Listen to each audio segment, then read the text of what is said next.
ఈరోజు ఆ శ్రీరామ భక్తుని మరి అందరము ఇవాళ ఏదైతుందో వారి జయంతి ఉత్సవాన్ని పురస్కరించుకొని వీళ్ళ కేవలం నిజామాబాద్ పట్టణము తెలంగాణ రాష్ట్రానికి పరిమితం కాకుండా యావత్ ప్రపంచంలోకి వెళ్ళి ఇంత గొప్పగా శోభయాత్ర నిర్వహిస్తున్నటువంటి ఇక్కడ విశ్వ హిందూ పరిషతే గాని హిందూ వాహిని గాని బజరంగ్ దళే గాని యావత్ హైందవ సమాజానికి ఏదైతుందో నేను హృదయపూర్వకంగా ధన్యవాదాలు చెప్తామని చెప్పంటున్నా. ఈ రోజు యావత్ సమాజానికి శ్రీరామచంద్ర ప్రభు ఏదైతుందో ఆదర్శమూర్తి అని చెప్పంటున్నా.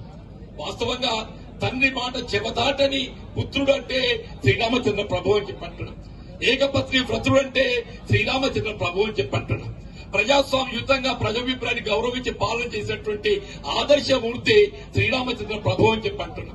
అటువంటి శ్రీరామచంద్ర ప్రభు మనకందరికీ ఆదర్శంగా నిలబడే విధంగా వాళ్ళు ఏదైతుందో ఆ శ్రీరామచంద్ర ప్రభు భక్తులలో అగ్రగణ్యుడు ఎవరు అని చెప్పంటే ఆంజనేయ స్వామి అని చెప్పంటున్నా.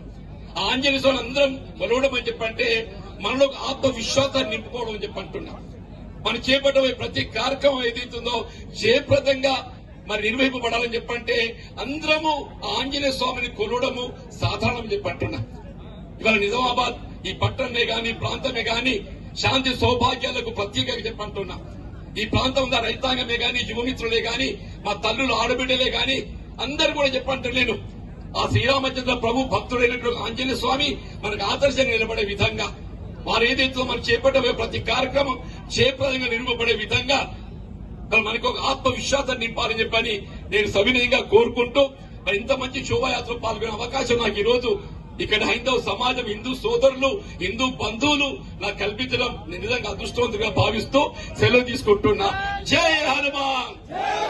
శ్రీరామచంద్ర భక్త హనుమాన్ కి శ్రీరామచంద్ర భక్త హనుమాన్ కి